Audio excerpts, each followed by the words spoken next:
Shalom, jangan lupa subscribe channel GB Berpanas dan aktifkan lonceng notifikasi untuk mendapatkan informasi terbaru mengenai video khotbah terbaru setiap minggunya. Dan jangan lupa follow Instagram GB Berpanas dan Bless Community. Selamat pagi Bapak Ibu yang dikasih Tuhan. Pagi hari ini kita mengajak untuk bersama-sama beribadah secara online melalui YouTube channel GB Berpanas. Selamat hari Minggu, selamat beribadah, Tuhan Yesus memberkati. Amin. Shalom, selamat pagi Bapak Ibu yang dikasih Tuhan. Pagi hari ini kita bertemu lagi untuk kita bersama-sama beribadah. Biarlah kita mempersiapkan hati dan pikiran kita untuk kita lebih lagi memuji Tuhan. Kita akan nyanyikan satu pujian, tarik aku dekat padamu.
menyenangkan hati Engkau Bapa.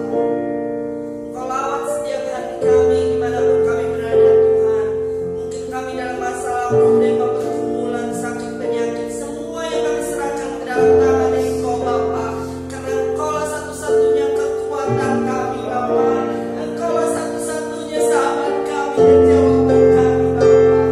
Terima kasih Bapa, terima kasih. Pagi hari ini kami siap memuji dan besarkan nama-Mu Bapa. Hanya di dalam nama Tuhan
kasih bagi hambamu dalam nama Yesus kami sambut firman-Mu. Amin. Puji Tuhan, Bapak Ibu sekalian, tidak terasa kita sudah memasuki minggu kedua dari bulan Desember. Artinya bulan-bulan ini adalah bulan-bulan Natal yang pada akhirnya tanggal 25 Desember seluruh umat Tuhan gereja-gereja mengadakan ibadah bahkan perayaan Natal. Pagi hari ini mari kita akan mendengarkan firman Tuhan yang akan saya sampaikan, kiranya kita dapat memaknai dan mengerti kehidupan kita hidup sebagai umat Tuhan, sebagai anak Allah di akhir zaman ini, yang artinya kita akan mengalaminya, akan menjalani kehidupan kita dalam setiap fenomena yang akan terjadi di akhir zaman ini. Bapak Ibu saudara kasih dalam Tuhan, kita akan membaca bersama. Bapak Ibu yang tidak bersama dengan saya di tempat ini mungkin berjauhan, kita membuka kitab kita dalam Injil Matius pasal yang ke-24 mulai ayat yang ke-11 sampai dengan ayat yang ke-14 atau ayat yang ke-10. Injil Matius pasal yang ke-24 ayat 10 sampai dengan ayat yang ke-14. Dan banyak orang akan murtad dan mereka akan saling menyerahkan dan saling membenci. Banyak nabi-nabi palsu yang akan muncul dan menyesatkan banyak orang. Oleh karena makin bertambah-tambahnya kedurhakaan, maka kasih kebanyakan orang akan menjadi dingin. Tapi orang yang bertahan sampai pada kesudahannya akan selamat. Dan Injil kerajaan ini akan diberitakan di seluruh dunia menjadi kesaksian bagi semua bangsa. Sesudah itu barulah tiba kesudahannya. Mungkin beberapa waktu yang lalu kita sudah mendengar ulasan tentang gejala manusia di akhir zaman atau fenomena-fenomena yang kita alami dan kita melihat setiap apa yang dilakukan oleh manusia di akhir zaman ini. Peristiwa ini adalah peristiwa yang sungguh-sungguh membuktikan suatu kualitas kerohanian kita atau iman kita sebagai umat yang percaya kepada Dia. Dikatakan di ayat yang ke-10, dan banyak orang akan murtad dan mereka akan saling menyerahkan dan saling membenci. Bahkan kita sudah mengalami dan merasakan di dalam kehidupan kita di akhir-akhir kehidupan yang sesungguhnya ini. Bahkan dalam peristiwa COVID-19 ini atau virus corona, banyak orang yang mulai mungkin tidak tahan dengan menghadapi kehidupan yang sesungguhnya. Namun fakta membuktikan firman Tuhan tegas, bukan masalah COVID dan masalah ayat yang di depannya bahwa jawab Yesus kepada mereka, waspadalah bagi ada orang yang menyesatkan kamu. Bukan hanya masalah COVID, akan penyakit sampar dan juga akan katakan bahwa akan terjadi peperangan, suku akan melawan suku, bangsa akan melawan bangsa. Tapi yang sesungguhnya waspadalah supaya jangan ada orang yang menyesatkan kamu. Mengapa? Banyak nabi-nabi palsu yang akan muncul dan menyesatkan banyak orang. Ini ayat-ayat yang ada kaitan hubungannya, menjelaskan bahwa akhir zaman banyak orang yang akan murtad. Murtad meninggalkan Tuhan, meninggalkan pengiringannya, pengikutannya kepada Tuhan Yesus Kristus. Dalam Injil Yohanes, mari kita lihat. Injil Yohanes pasal yang ke-6 ayat yang ke-66. Karena salah pengiringan mereka, pengikutan mereka, ya, apa yang mereka inginkan tidak sesuai apa yang Tuhan janjikan.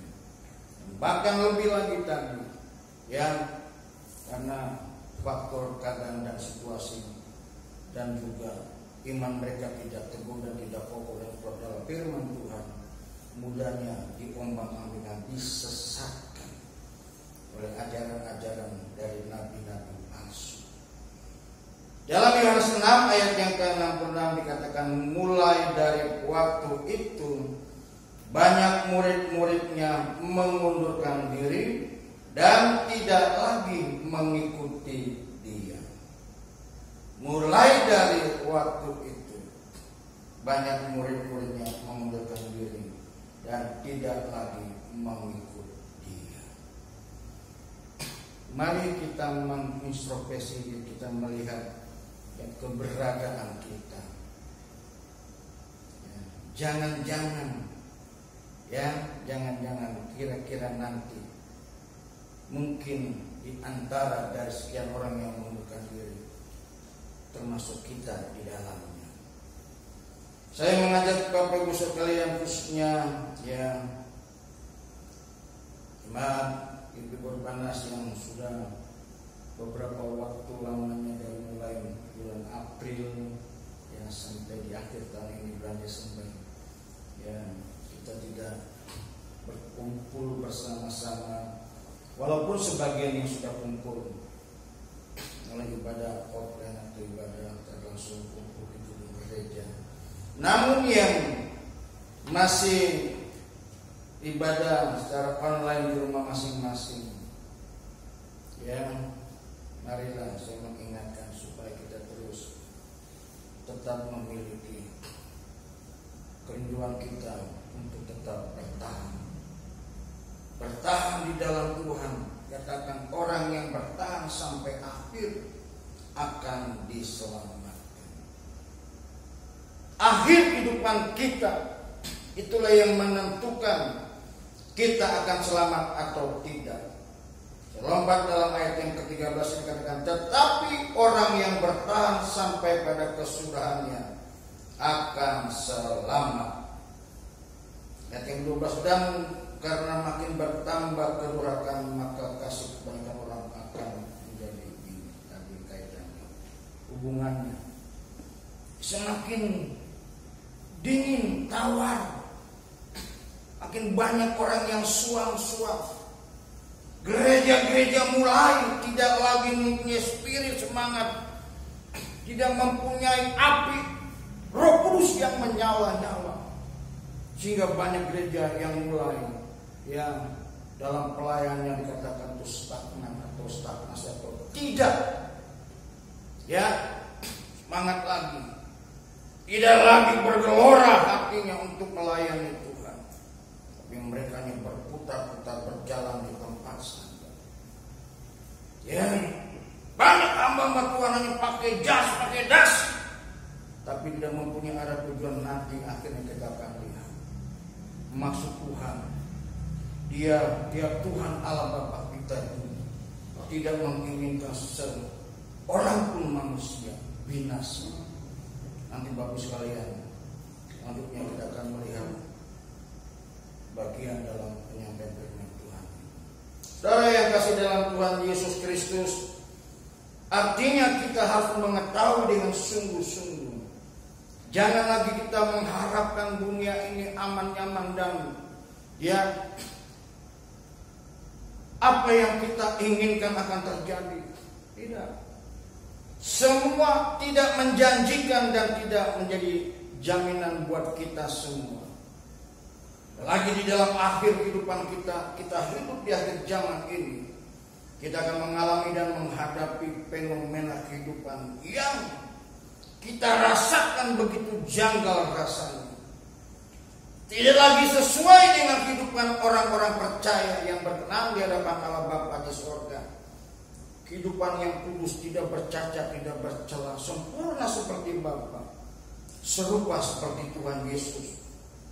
Ini tidak lagi yang kita dapatinya. Kisah nyata yang kita alami benar-benar dan sungguh-sungguh telah terjadi, bahkan dalam kesempurnaan yang akan lebih parah lagi. Alkitab telah menuliskan di dalam 2 Timotius pasal yang ketiga. Jadi firman Tuhan ini tidak asal disampaikan tanpa ada fakta dan kenyataan. Secara real tertulis dalam Alkitab ini.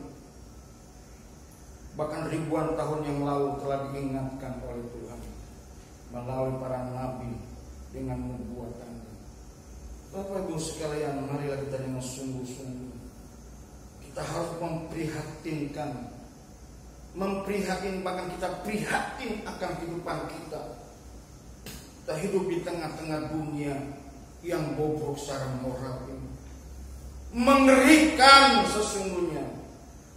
Namun mengapa masih banyak para pendeta hamba Tuhan yang menjanjikan jemaatnya dengan hidup yang diberkati, berkelimpahan, dijamin oleh Tuhan kesehatan dan sebagainya.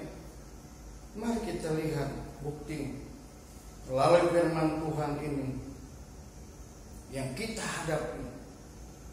Betapa sangat memprihatinkan kalau kita tidak sungguh-sungguh hidup melekat dekat dengan Tuhan, memohon Roh Kudus memimpin, mengarahkan hidup kita yang sesuai dengan kehendak Allah Bapa di surga. Bukan lagi kita santai dan kita semau-maunya beribadah mencari Tuhan. Tidak lagi kita santai, bahwa sesungguhnya yang Tuhan telah berikan pada hamba Tuhan, sampaikan bahwa kedatangan yang 2 kali sungguh tidak lama lagi. Sungguh tidak lama lagi Tuhan akan datang ke bumi ini. Injil kerajaannya sudah disampaikan, bahkan ada waktu tertentu. Kalau bukan dipersingkat waktunya, jadi kan katakan kalau Injil sampai ujung-ujung bumi baru Tuhan datang. Tapi ada ayat lain, kalau waktunya tidak dipersingkat, kemungkinan banyak yang binasa. Jadi Alkitab ini kadang-kala sangat kontradiksi, satu dengan yang. Makanya kita harus belajar. Jangan hanya mendengar berkat kesembuhan mujizat yang selalu membuat kita rasa aman hidup ini. Di dalam 2 Timotius pasal yang ketiga ayat pertama sampai dengan kelima, ini yang sudah terjadi, ini yang sudah kita alami. Kehidupan yang sesungguhnya ada benar-benar dibukti nyatakan melalui ayat-ayat firman Tuhan ini. Keadaan manusia pada akhir zaman. Ketahuilah bahwa pada hari terakhir akan datang masa yang sukar. Masa yang sukar yang sedang kita alami hari-hari ini, minggu, bulan, bahkan sampai hari ini. Masalah COVID-19, virus corona yang tidak hilang dari peredaran ini. Orang rasa takut, sukar mencari kuliah, sukar mencari duit, dan sukar untuk melakukan gerak-gerik hidup kita satu dengan yang lain dibatasi. Kita harus hidup tinggal di rumah dan lain-lain sebagainya. Dan hal yang kedua, manusia akan mencintai dirinya sendiri, menjadi hamba uang, mencintai diri sendiri, tidak lagi mempunyai kasih karena kasihnya sudah dingin, tidak mengasihi orang lain, yang penting saya dan keluargaku. Orang lain masa bodoh. Ini terjadi hari-hari mempedulikan orang lain mau makan atau tidak makan, bukan urusan mereka. Jadi hamba uang. Makin pelit manusia di akhir zaman ini. Yang kedua selanjutnya, mereka akan menjadi pembual, menyombongkan diri, sombong. Lalu Tuhan sangat jijik. Tuhan muak dari orang yang sombong. Sombong di hadapan manusia tidak masalah, sombong dari Tuhan. Waduh, mengerikan. Belum kaya udah sombong, sudah kaya. Aduh, lupa Tuhan alam yang menciptakan dia. Mereka akan menjadi pemfitnah, fitnah sana sini, fitnah sana, bahkan memfitnah pendeta dan gembalanya karena kurang puas dalam hal pelayanan dan sebagainya. Saudara yang kasih dalam Tuhan, saya lanjutkan untuk pembacaan ini. Mereka berontak terhadap orang tua dan tidak tahu berterima kasih, tidak mempedulikan agama. Banyak anak-anak di akhir zaman ini, bahkan mungkin ya tahun-tahun yang sebelum akhir zaman telah terjadi pemberontakan terhadap orang tua. Zamannya Daud pun juga pernah mengalami. Dan hari-hari ini lebih santer lagi, lebih dahsyat lagi. Anak-anak tidak berterima kasih kepada orang tua yang membesarkan, yang melahirkan dia, dan lebih parahnya tidak memperdulikan agama. Apa yang disampaikan oleh hamba Tuhan melalui firman Tuhan untuk memberikan mereka ya menjadikan ya suatu persiapan untuk menghadapi kematian iman percaya mereka. Nah, tidak lagi mampu apa itu kuno, firman Tuhan kuno, Alkitab kuno. Yang kasih dalam Tuhan, sungguh hal ini sesungguhnya kita kalau menyadari sudah yang terjadi hari-hari ini, tidak lagi mengasihi, tidak mau berdamai, suka menjelekan orang lain padahal dia lebih jelek. Menjelekan orang lain, dia nggak ngaca, tidak mengukur diri siapakah dia, nggak tahu diri, tidak dapat mengekang diri, garang, tidak suka yang baik, maunya hal-hal yang tidak baik, suka mengkhianati, tidak berpikir panjang, berlagak tahu, lebih menuruti orang daripada menuruti Allah. Secara lahiriah mereka menjalankan ibadah mereka, tetapi pada hakikatnya telah memungkiri kekuatannya. Jauhilah mereka. Ini hal-hal yang telah terjadi di lingkungan kita, di sekitar kita, mana kita berada. Bahkan di lingkungan gereja pun sudah dialaminya. Oleh karena itu, dari firman Tuhan ya dengan jelas masuk peristiwa dan kejadian ya yang telah terjadi, yang dilakukan oleh manusia di akhir zaman ini. Itulah sebagai fenomena kehidupan manusia di akhir zaman. Sebab memang sesungguhnya pasti terjadi. Roma pasal 6 ayat yang kedua, Roma pasal 3 misalnya, Roma 3 ayat yang ke-23. Sebab semua manusia telah kehilangan kemuliaan Allah. Karena mereka telah kehilangan kemuliaan Allah, sehingga mereka melakukan hal-hal tersebut. Tidak lagi ya menuruti apa yang Tuhan inginkan, yang Tuhan rindukan dalam setiap kehidupan manusia tersebut. Karena semua orang telah berbuat dosa, melakukan dosa, dan telah kehilangan kemuliaan Allah. Namun betapa besar kasih Allah Bapa di surga melalui cintanya dalam kehidupan kita, yang Dia mengorbankan anaknya Yesus Kristus. Inilah yang sungguh merupakan perbedaan antara kita dengan yang lain. Kita mempunyai Allah yang sangat dan sungguh mengasihi kita manusia. Walaupun kita sudah meleset, sudah tidak lagi sesuai dengan jalurnya Tuhan, dengan segala apa yang Tuhan inginkan dan kehendaki, tetapi buktinya Allah berupaya dan berusaha untuk mengembalikan rancangannya yang semula itu, supaya manusia berbalik kembali, tidak bercacat dan tidak bercela, yang dikerjakan oleh pengorbanan Kristus Yesus di atas kayu salib. Inilah keselamatan yang harus kita hargai. Beberapa fenomena yang telah terjadi, tapi Allah Bapa ingin mengembalikannya, segala rancangannya yang semua itu, supaya tidak seorang binasa. Betapa Allah kita sungguh Allah yang luar biasa, yang mengasihi kita, supaya kita melakukan kehendaknya tersebut. Kita harus mengikuti jejak Tuhan Yesus yang menjadi rule atau prototipe atau teladan bagi setiap kehidupan kita manusia ini, agar kita berkenan dan seturut kehendaknya.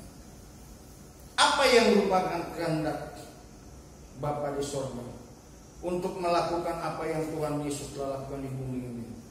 Di dalam Injil Yohanes 4 ayat 34 katakan, Yesus berkata, makananku ialah melakukan kehendak Dia yang mengutus aku dan mau menyelesaikan pekerjaannya Bapa di surga. Secara jujur, apakah kita sudah mempunyai kerinduan untuk melakukan kehendak Bapa di surga yang menjadikan amanat agungnya melalui Tuhan Yesus Kristus diberikannya kepada kita sekalian, agar kita menjadi saksinya Tuhan untuk menjangkau dan memenangkan jiwa-jiwa di dalam kehidupan manusia dalam dunia yang fasik ini. Dunia yang fasik ini, kita diutus oleh Tuhan menjadi saksi, menjangkau, mengembalikan mereka melalui berita kebenaran, suara kebenaran Allah yang benar, supaya mereka tidak binasa. Namun Tuhan memberikan kita kesanggupan, Dia akan memberikan kita kuasa kalau Roh Kudus turun atas kita semua. Kisah Rasul 1:8. Tuhan Yesus tidak sembarangan, tidak semena-mena. Kalau mengutus seorang, kita akan dibekali, diberikan kuasa. Berapa nabi dan rasul, ketika Tuhan mengutus mereka, mereka diberikan kuasa Allah yang luar biasa. Petrus, Yohanes, Paulus dan lain sebagainya.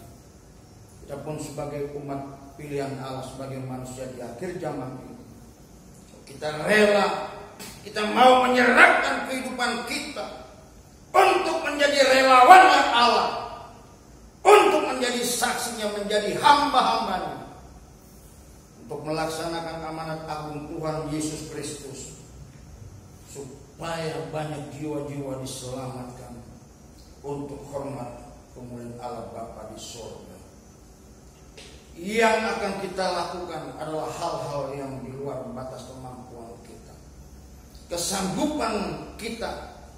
Tuhan memberikan kita suatu hal yang lebih luar biasa lagi. Maka sebab itu pertanyaannya, bahwa percayakah kita kepada Tuhan Yesus Kristus? Kalau kita percaya kepada Dia, kita mempercayakan kehidupan kita kepada Tuhan Yesus Kristus, pasti Tuhan akan melakukan hal-hal tersebut, dan kita akan diarahkan untuk menjadi Allahnya yang luar biasa. Kehidupan kita serahkan ke dalam tangan Tuhan, melalui segala apapun yang kita rindukan, kita inginkan. Roh Kudus akan bekerja, memimpin setiap kehidupan kita, agar kiranya saat ini nanti kita benar-benar menjadi Allahnya Tuhan yang luar biasa. Tuhan memberkati kita semua. Mari kita berdiri semua. Kita naikkan pujian yang tidak pernah kita pikirkan dalam kehidupan kita, yang tidak pernah sesungguhnya kita tidak percaya, tapi Tuhan memberikan kita kepercayaan yang belum pernah kita lihat dengan mata. Tuhan membuktikan saat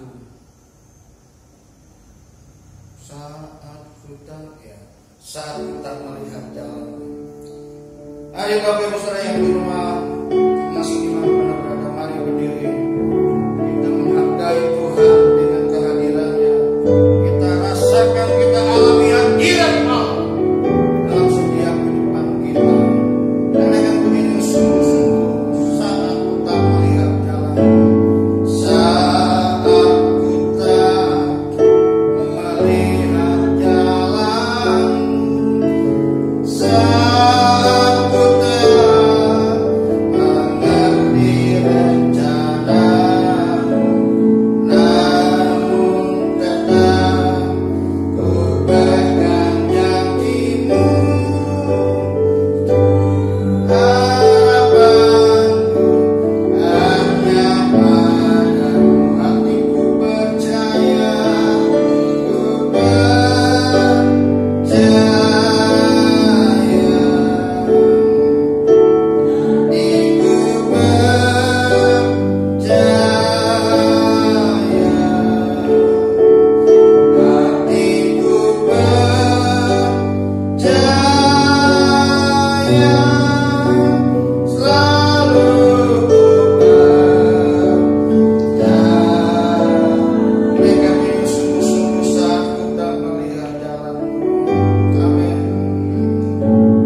melakukan segala kehendak-Mu Tuhan. Agar kiranya Engkau saja Tuhan Yesus sebagai rule atau prototip atau teladan bagi kehidupan kami sebagai anak-anak-Mu Tuhan. Kami tidak lagi mencintai dunia bahkan keindahannya Tuhan. Hanya Engkau satu-satunya kecintaan kami Tuhan. Hanya Engkau satu-satunya kebanggaan kami Tuhan. Kami boleh melihat memandang sekeliling kami dunia ini, bahwa manusia di akhir zaman ini semakin bobrok moralnya Tuhan. Karena kami telah membaca firman-Mu dalam 2 Timotius 3:1-5.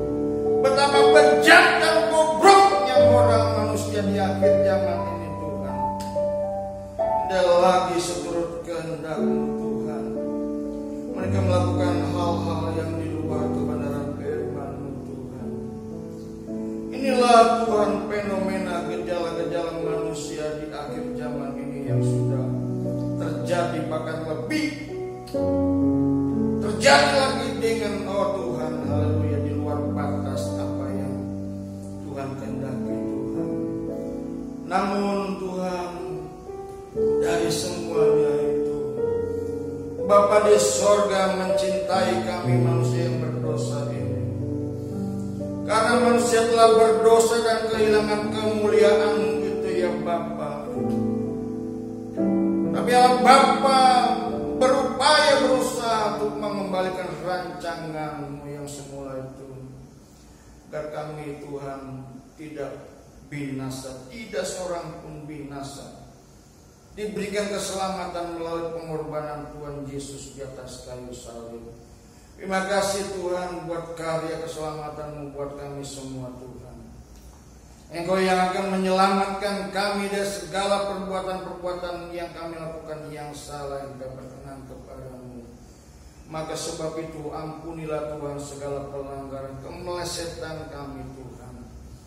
Kami sungguh-sungguh Tuhan didapati ketika kami nanti meninggal dunia menghadap hakim yang adil, kami didapatinya tidak bercacat, tidak bercela, sempurna seperti Bapa di surga, serupa seperti Tuhan Yesus Kristus. Inilah Tuhan kerinduan kami yang telah Tuhan kembali mendengarkan kebenaran firman-Mu yang benar-benar secara benar adanya Tuhan. Urapi hamba-Mu pakai dengan kuasa-Mu untuk pengembalan GBI Panas. Tuhan memberkati seluruh jiwa-jiwa dimanapun mereka berada, yang sudah mulai berani ibadah di gereja maupun yang masih ikut ibadah online. Tuhan berkati mereka semua, jagai mereka Tuhan, pagari dengan malaikat-Mu yang berpasukan, dengan kesehatan yang memberikan dalam setiap usaha pekerjaan mereka, rumah tangga mereka, anak-anak mereka, supaya dalamnya mereka boleh sungguh-sungguh percaya bahwa Tuhan satu-satunya yang menolong dan membela mereka.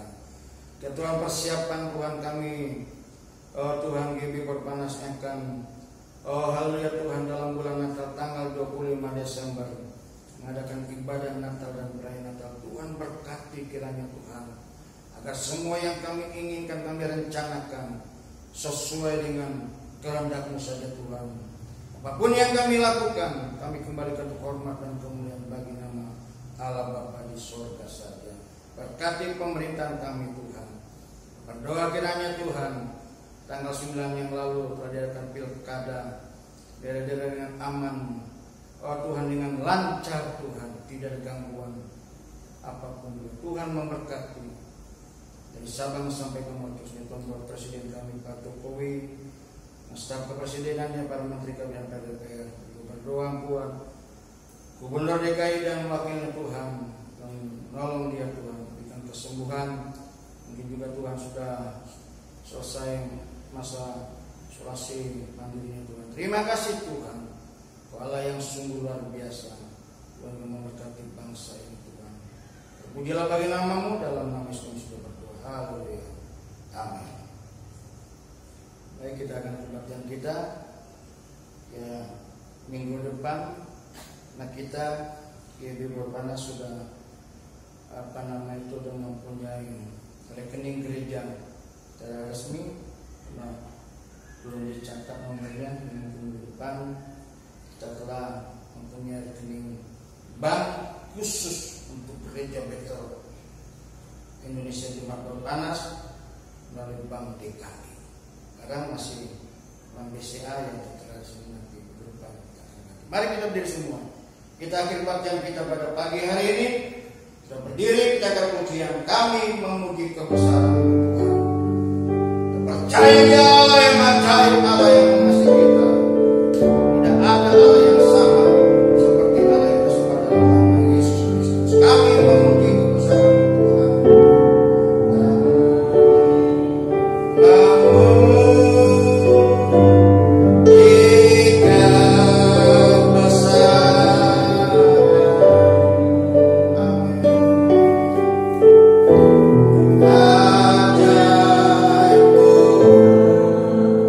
Ajaib,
Bapa kami mohon memberkati kami semua.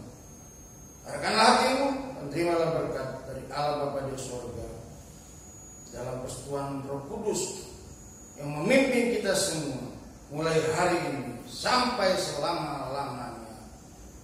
Tuhan memberkati kita. Bapa, terima kasih. Bapa